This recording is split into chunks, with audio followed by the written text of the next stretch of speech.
అన్ని రంగాల్లో మగవాళ్లతో సమానంగా పోటీ పడుతున్నారు అంటాం. కానీ వాళ్ళ శరీర తత్వం, వాళ్ళు పడే నెలసరి కష్టాల గురించి మాట్లాడేసరికి మాత్రం ఎవరికి వినిపించదు. ఇటీవల సుప్రీంకోర్టులో నెలసరి సెలవులు అంటే మెన్స్ట్రువల్ లీవ్స్ గురించి జరిగిన చర్చ, ఆ తర్వాత ఇంటర్నెట్ లో వస్తున్న రియాక్షన్స్ చూస్తే అసలు మన సమాజం ఎటుపోతుందో అర్థం కాదు.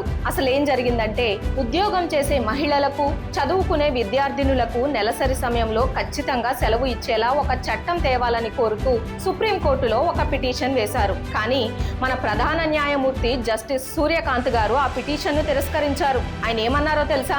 నెలసరి సెలవులను తప్పనిసరి చేస్తూ చట్టం తీసుకొస్తే ఇక ఏ కంపెనీ కూడా మహిళలకు ఉద్యోగాలు ఇవ్వదు అని తేల్చి చెప్పారు. అంటే ఆడవాళ్లకు చట్టబద్ధంగా లీవ్ ఇస్తే వాళ్లకు బాధ్యతలు ఇవ్వడానికి, ఉద్యోగాలు ఇవ్వడానికి యజమానులు భయపడతారని కోర్టు అభిప్రాయపడింది. కానీ ఈ మాటలు బయటకు రాగానే సోషల్ మీడియా భగ్గుమంది. కోర్టు తీర్పును తప్పుపడుతూ ఇంటర్నెట్ లో కామెంట్ల వర్షం కురుస్తోంది.